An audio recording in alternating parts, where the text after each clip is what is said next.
The planet of the aliens was a place of extraordinary beauty, unlike anything seen by outsiders. Rolling fields of luminescent vegetation stretched across vast plains, glowing softly under the light of twin suns. Towering crystalline structures rose from the ground like natural skyscrapers, reflecting the sunlight in every direction and painting the skies with dazzling colors. Streams of iridescent water flowed like ribbons through the valleys, shimmering with hues that shifted from blue to purple as the sun moved across the sky. The atmosphere was filled with a delicate hum of life. Birds with translucent wings, insects that sparkled like tiny jewels, and creatures that defied ordinary description coexisted in harmony, creating a symphony of sound and motion that resonated through the land.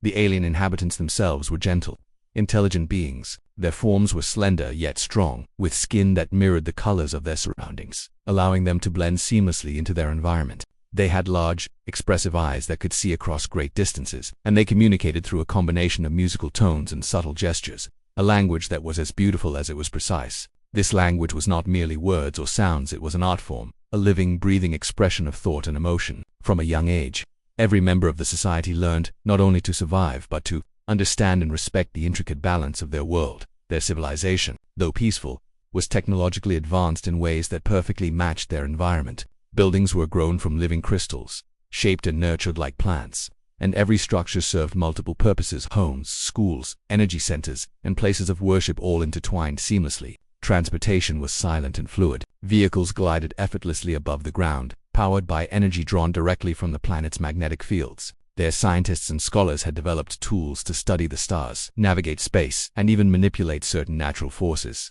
But all their advancements were made with respect for the life around them. Nothing was wasted, nothing was destroyed unnecessarily.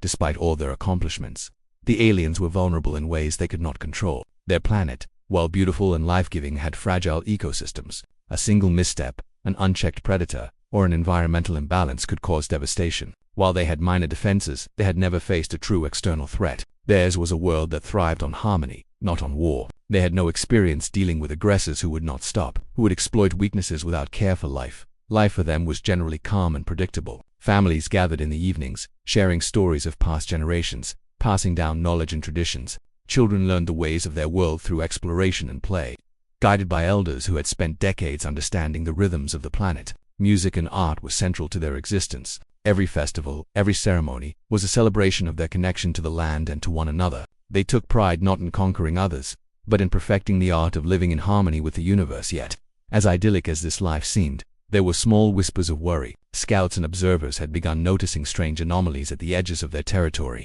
Unfamiliar ships appeared briefly in the sky, moving faster than anything their senses could recognize. Signals and transmissions that were hard to interpret flickered intermittently across the communication channels. The elders dismissed some of these warnings at first, believing them to be natural phenomena. Yet a sense of unease slowly settled over the society. There was a growing recognition that the universe beyond their skies might not be as peaceful as their world. Despite this, daily life continued much as it always had. Markets bustled with merchants trading rare crystals, exotic foods, and crafted tools. Children laughed and played in the glowing fields, running freely without fear. Scholars gathered in open-air libraries to debate ideas, while healers worked tirelessly to maintain the health of their communities. Even the forests themselves seemed alive with guardianship, as if the planet were watching over its inhabitants, nurturing and protecting them. The harmony of existence gave them confidence that they were safe, that the order they had built over millennia could withstand minor disturbances. But the universe, as it often does, had different plans. Somewhere in the dark void beyond their solar system,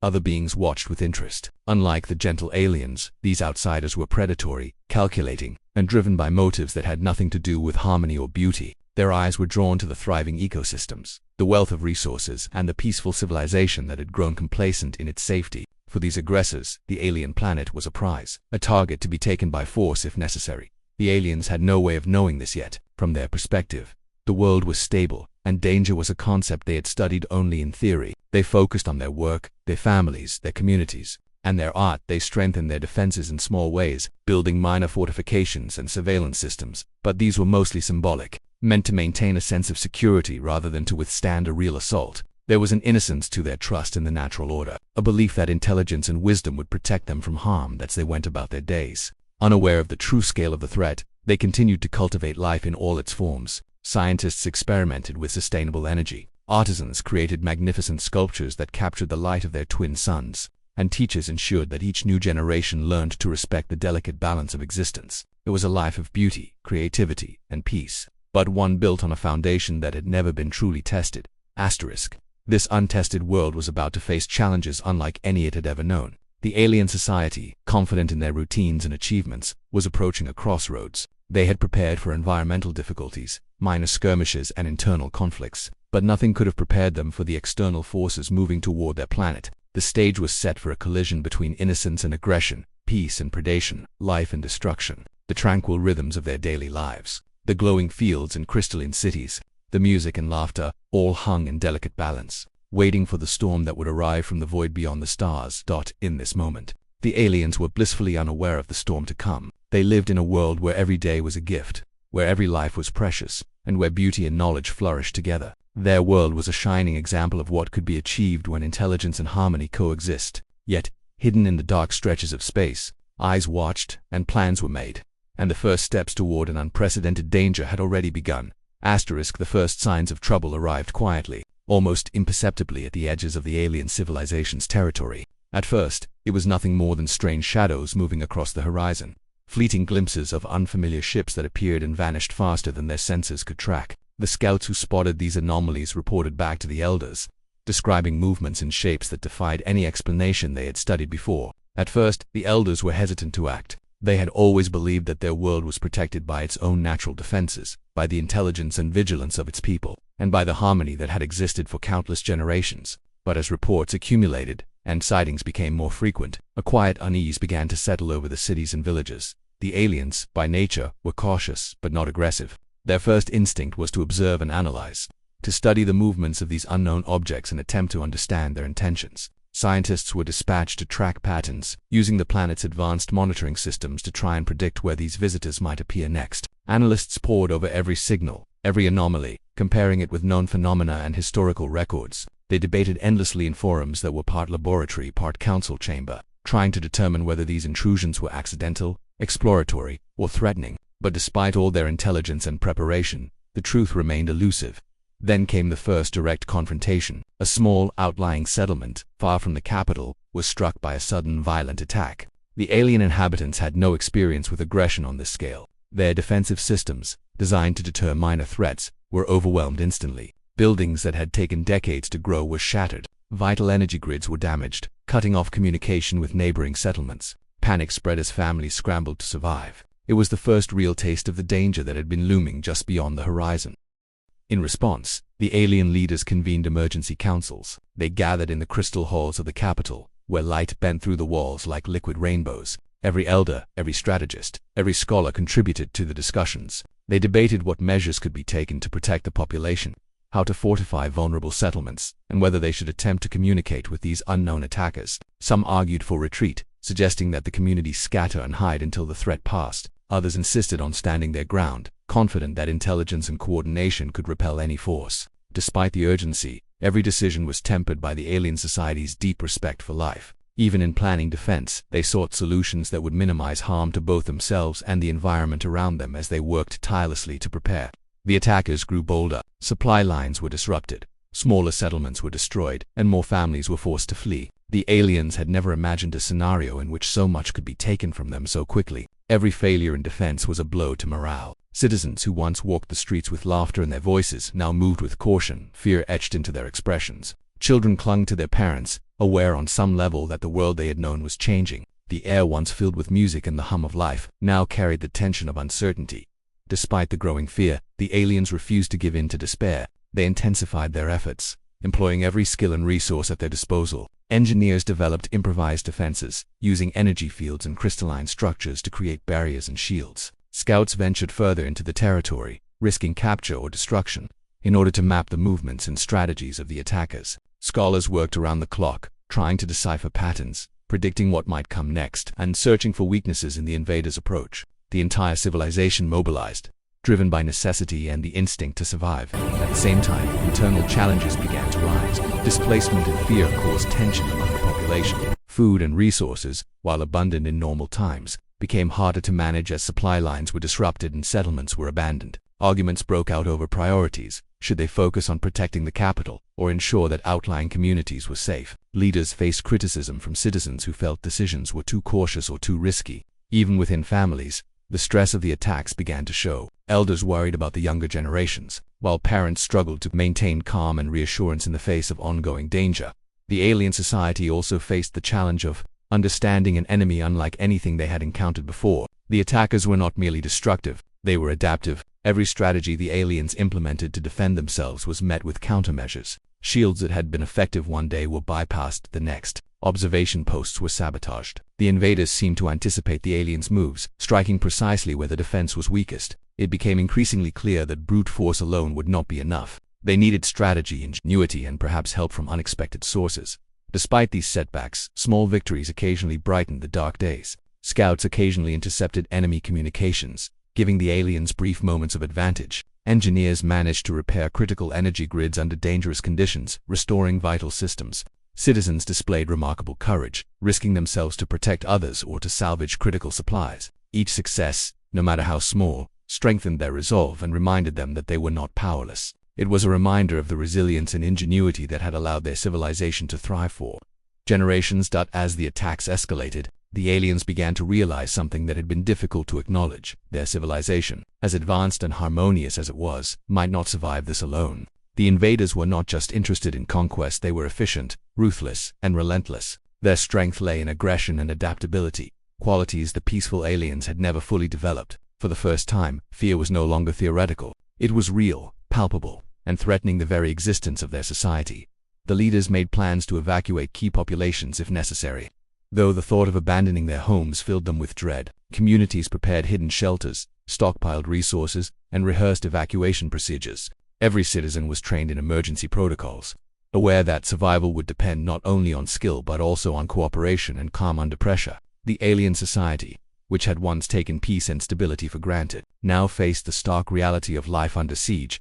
Throughout this rising challenge, the aliens maintained hope in the small ways they could. Families found moments of joy even in hiding, sharing stories, music, and rituals that reminded them of their world's beauty. Leaders continued to teach that courage was not the absence of fear, but the ability to act despite it. Children, though frightened, displayed remarkable resilience, finding ways to adapt and even help their communities in small but meaningful ways. That civilization, while under immense pressure, refused to lose its identity or spirit, and so, the stage was set for an inevitable confrontation. The aliens, aware that the danger was greater than anything they had faced, prepared themselves as best as they could. They learned the hard truth that intelligence and harmony were not always enough to guarantee survival. The rising challenge tested every aspect of their society, their ingenuity, their compassion, their unity, and their courage. Every decision carried weight. Every action could mean the difference between survival and annihilation. The peaceful, glowing world they had known was now shadowed by fear and uncertainty. Yet the aliens continued to fight, to adapt,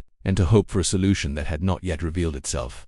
The attacks intensified, growing bolder and more destructive with each passing day. What had begun as scattered strikes on the outer settlements now escalated into coordinated assaults on major population centers. The alien inhabitants watched in horror as familiar landscapes were torn apart. Buildings that had stood for centuries, grown carefully and nurtured like living organisms, crumbled under the relentless force of the invaders. Streets and plazas that once echoed with laughter and music were now littered with debris, smoke rising in thick dark clouds that stained the normally radiant skies. Panic gripped communities as families fled, carrying what little they could salvage, desperate to escape the chaos. The capital city, the heart of the civilization, became the focal point of the attackers' fury. Its towering crystal spires and intricate energy networks had long symbolized the ingenuity and harmony of the alien people. But now they became targets. The invaders' ships, faster and more powerful than anything the aliens had encountered, struck with precision. Energy beams sliced through buildings, and mechanical devices tore through defenses. Even the strongest protective barriers were breached in seconds. As if the attackers had studied and anticipated every measure the aliens had put in place, the population faced the unimaginable. The very center of their civilization, the symbol of their knowledge and culture, was under siege. Amid the destruction, the alien leaders struggled to maintain control. Emergency councils were convened at lightning speed, their discussions taking place amid alarms, explosions, and cries for help echoing through the halls. Every decision carried life and death consequences. Should they try to defend every district, risking the lives of thousands, or concentrate their forces and accept the loss of some areas in order to save the city's core? Arguments were heated but tempered by reason. The elders, scholars, and strategists worked tirelessly to coordinate defenses, deploy emergency response teams, and communicate instructions to terrified citizens. Yet every measure seemed barely sufficient against the overwhelming force of the attackers. Fear and confusion were everywhere. Citizens struggled to navigate streets, now transformed into war zones. The normally serene rivers glimmered with fires reflected in their waters, and the glowing fields outside the city were scarred with craters and wreckage. Families huddled together in makeshift shelters, while children tried to understand why the world they had always known seemed to be falling apart around them. Even the most courageous adults felt the weight of despair pressing down. For the first time, the alien population truly confronted the reality that their civilization could be destroyed in a matter of hours. Amid this chaos, scouts and reconnaissance teams reported something extraordinary. On the horizon, beyond the swirling smoke and burning debris, appeared a fleet unlike any they had seen before. The ships were massive, their forms rugged and imposing, and they seemed almost alive, moving with a purpose and precision that defied comprehension. These were the Deathworlders, beings whose reputation had reached the farthest corners of the galaxy. Legends described them as survivors of the deadliest environments, creatures who had faced countless threats and emerged victorious when others would have perished. To see them approaching was both awe-inspiring and terrifying. Even the aliens who had faced fear before could not fully grasp the magnitude of what was arriving. The Deathworlders descended with calculated precision. Their ships emitted a deep, resonant hum, vibrating through the city and alerting both defenders and attackers alike. Citizens stopped in their tracks, staring in disbelief. The invaders, who had grown confident in their destruction, now faced a presence they could neither predict nor understand. The Deathworlders did not attack immediately. Instead, they moved into strategic positions, surrounding key points of interest and preparing for engagement. Their presence alone shifted the dynamics of the battlefield, instilling hope among the aliens and uncertainty among the invaders. Once in position, the Deathworlders acted with shocking speed and efficiency. Unlike the aliens, who valued life and balance above all, these new arrivals employed strategies born from necessity and survival. They struck at the invaders' weak points with precision strikes that disabled weapon systems and disrupted coordinated attacks. Energy shields, far more advanced than the aliens' own defenses, absorbed blasts that would have obliterated entire districts. The invaders were unprepared for this level of adaptability and resilience, and their carefully executed strategies began to falter. Confusion spread through the attacking forces, and for the first time in weeks, they faced real opposition that they could not easily predict or counter. The aliens watched as their saviors moved through the chaos. Unlike anything they had seen, the Deathworlders operated with a combination of brute force and intelligence. They were not merely machines of destruction. They assessed, adapted, and responded in real time. Entire streets cleared as invaders retreated from concentrated assaults, their formations broken. Crystalline structures that had been at risk of collapse were reinforced by energy fields projected from the Deathworlders' ships. Citizens, still in shock from the attacks, began to understand that they were witnessing something beyond ordinary defense. Their survival now depended on these beings whose very existence had been forged in the harshest corners of the universe. Amid the fighting, the alien leaders made a critical observation. The Deathworlders were not here to dominate or conquer, but to save. Every movement, every strike, every intervention was carefully calculated to neutralize the attackers while preserving as much of the alien civilization as possible. This realization was a mix of relief and astonishment. They had known legends and stories about these beings, but witnessing their capabilities firsthand was beyond comprehension. For the first time in days, hope flickered brightly across the faces of citizens who had feared their world was lost. Even so, the battle was not without sacrifice. Entire districts still suffered destruction, and many brave souls were caught in the crossfire. Citizens and soldiers alike worked alongside the Deathworlders, evacuating families, protecting critical energy cores, and guiding the fleet to the areas most in need. Courage and ingenuity became the twin weapons of the aliens as they collaborated with their new allies. In the midst of chaos, small acts of heroism emerged: children leading lost pets to safety, engineers repairing collapsed energy conduits, families shielding one another from day, all of which underscored the resilience of a society refusing to surrender to fear. As hours passed, the tide of the battle shifted decisively. The invaders, unable to adapt to the Deathworlders' unpredictable strategies, began to falter. Retreats turned into routs, and attacks that had seemed unstoppable were neutralized with remarkable efficiency. The aliens, once powerless against overwhelming forces, now found themselves participants in a coordinated defense that combined their ingenuity with the extraordinary capabilities of their saviors. The city, once on the brink of destruction, began to stabilize. Fires were brought under control, critical systems were restored, and the streets, though scarred, no longer rang with the constant sound of destruction. Amid the aftermath of the critical engagement, the aliens realized that their civilization had survived not through their own strength alone, but through the intervention of the Death. This was a humbling and transformative moment. They had been forced to confront their limitations, to acknowledge that even the most advanced and harmonious society could face danger beyond its control.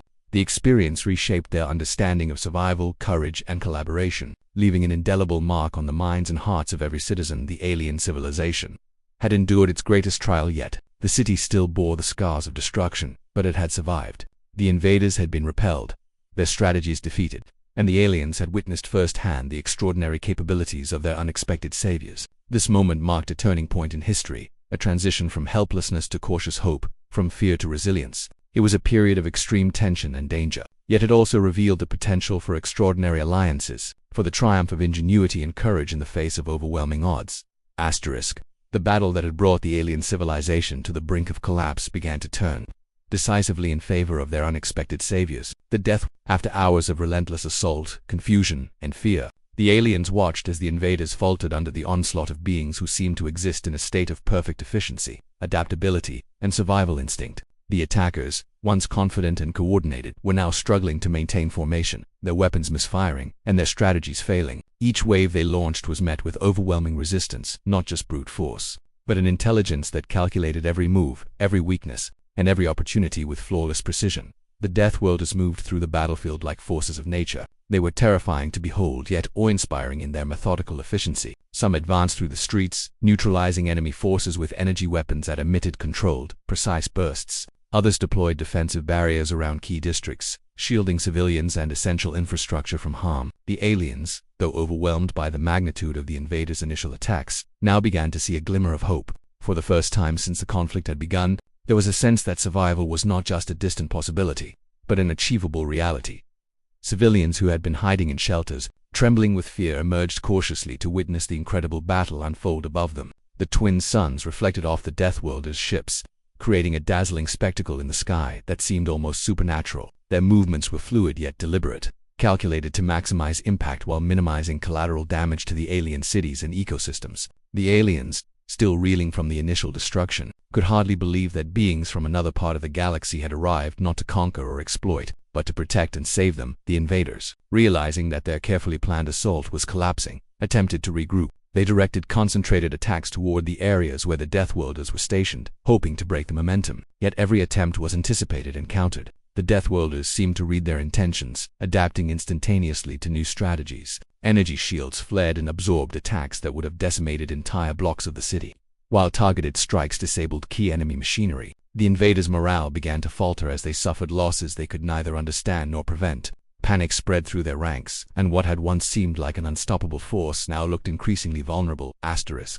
The aliens themselves played a critical role in the resolution, even if they were not the ones wielding the most advanced weapons. Engineers, scholars, and everyday citizens collaborated with the Deathworlders to reinforce defenses, guide evacuations, and protect the most vulnerable. Knowledge that had been accumulated over generations was suddenly applied under extreme pressure. Power conduits were rerouted, energy fields strengthened, and strategic routes cleared to ensure that civilians could escape safely. Children were shepherded to protected zones by volunteers. Families navigated streets that were still partially in ruins, and the sick and injured were transported to makeshift medical centers, established by the aliens and the Deathworlders together. The city's survival was a combination of alien ingenuity and the extraordinary intervention of their saviors. As the day progressed, the aliens began to grasp the full scope of the Deathworlders' capabilities. Unlike anything they had experienced or even imagined, these beings were not limited by fear, by fatigue, or by conventional strategy. They had evolved to thrive in conditions where others would perish, and it showed in every decision they made on the battlefield. They were relentless, unyielding, and incredibly precise, yet there was also a strange sense of fairness in their actions. Collateral damage was minimized, and their interventions were carefully aimed to ensure that the alien civilization itself remained intact. This balance of destructive power and protection was unlike anything the aliens had ever encountered, and it both amazed and humbled them. As the invaders' forces continued to falter, the aliens began to see small victories transform into decisive ones. Groups of enemy units were surrounded and neutralized, their weapons disabled, their formations shattered. Critical infrastructure that had been damaged in the initial attacks was stabilized, allowing energy grids to function, communication networks to reconnect, and vital resources to be safeguarded. Where once there had been fear and confusion, a growing sense of confidence emerged. Citizens began to participate actively in recovery efforts, guided by the Deathworlder strategic oversight. The alien society, though battered and shaken, was learning to operate in a state of heightened awareness and efficiency, gaining skills that had never been necessary in their previously peaceful lives. One of the most significant aspects of this resolution was the unexpected alliance that formed between the aliens and the Deathworlders. Communication, initially hesitant and cautious, became more fluid. The aliens shared detailed knowledge about their city layouts, energy sources, and defensive systems, while the Deathworlders offered guidance on optimal strategies for survival and combat. Together they established coordinated efforts to protect critical areas, evacuate civilians, and neutralize remaining threats. The aliens observed the Deathworlders' adaptability firsthand, learning not only about strategy and technology but also about resilience, discipline, and the mindset necessary to survive under extreme conditions. Despite the focus on combat, there were moments that reminded the aliens of why their world was worth saving. Small acts of heroism emerged throughout the city.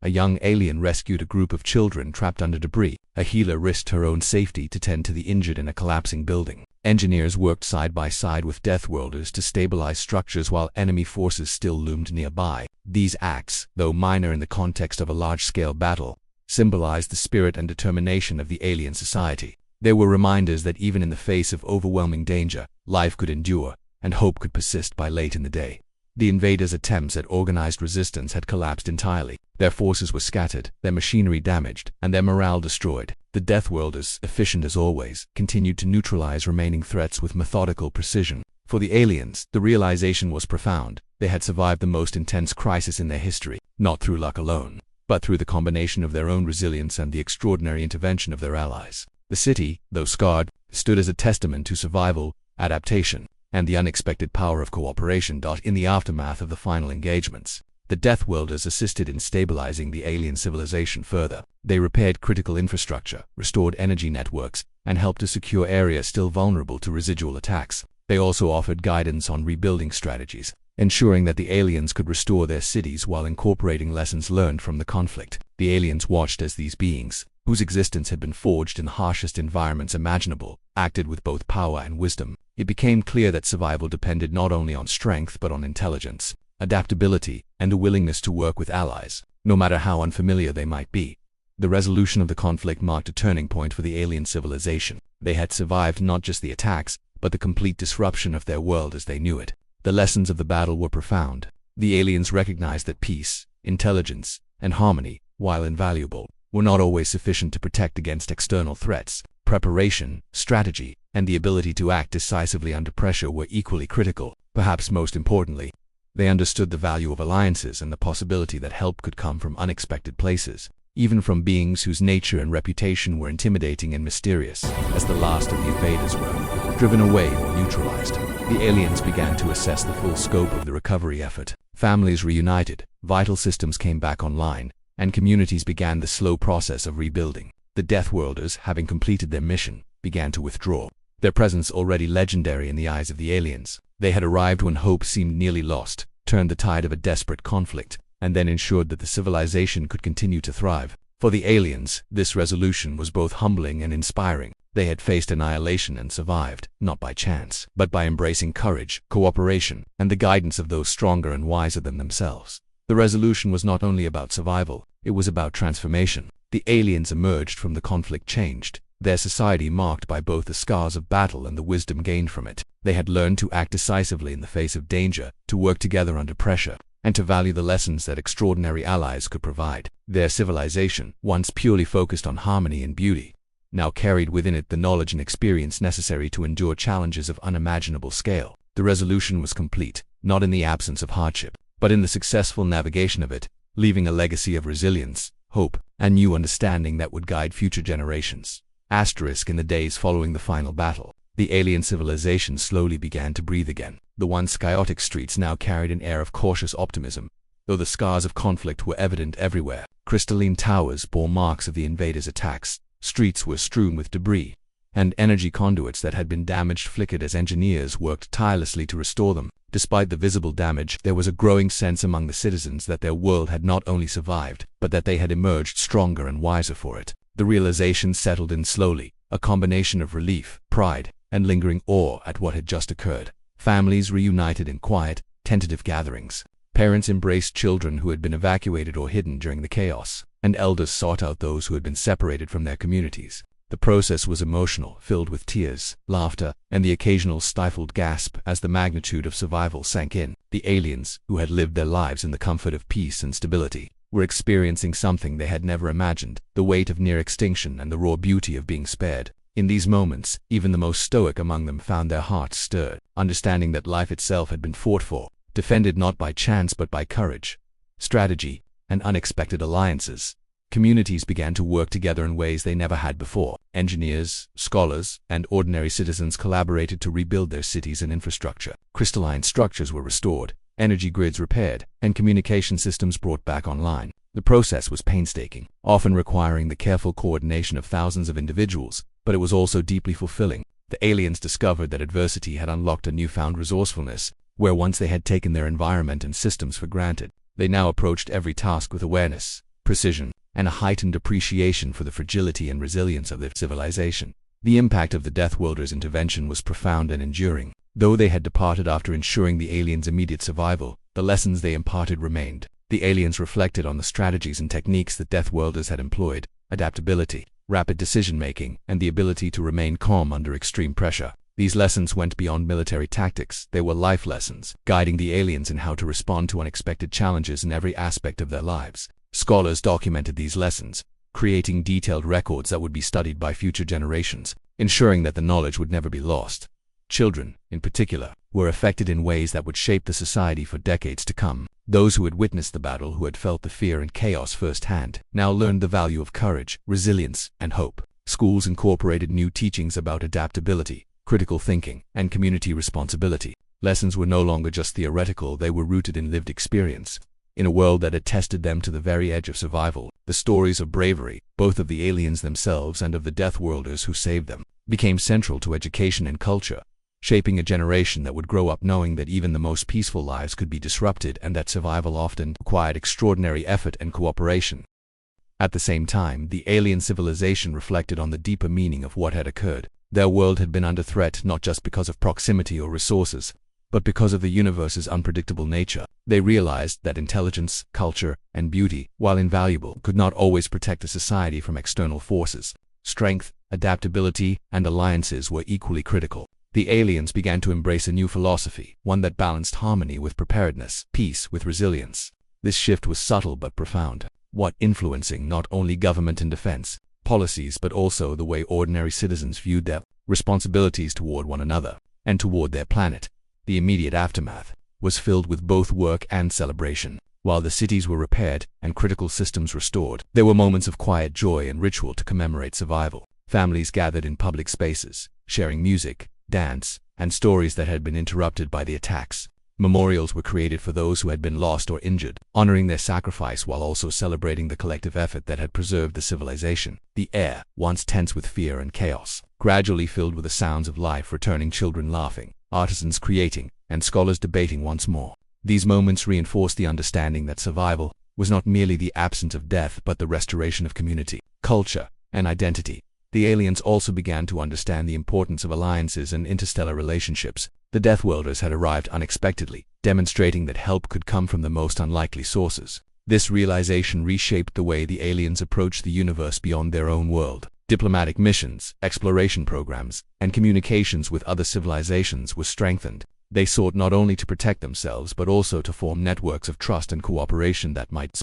prevent such near catastrophes in the future. The idea of isolationism was replaced with a vision of connectedness, of shared knowledge and mutual support across the stars. Healing, both physical and emotional, became a central focus. Communities that had been displaced were carefully reintegrated, and survivors of attacks received attention for trauma as well as injuries. Artists, musicians, and storytellers played a vital role in this recovery, helping citizens process their experiences through expression. Murals depicting the battle, songs recounting acts of courage, and plays dramatizing moments of bravery and resilience became widespread. These creative endeavors were not merely entertainment, they were tools for collective healing, allowing the society to remember, honor, and internalize the lessons of the crisis.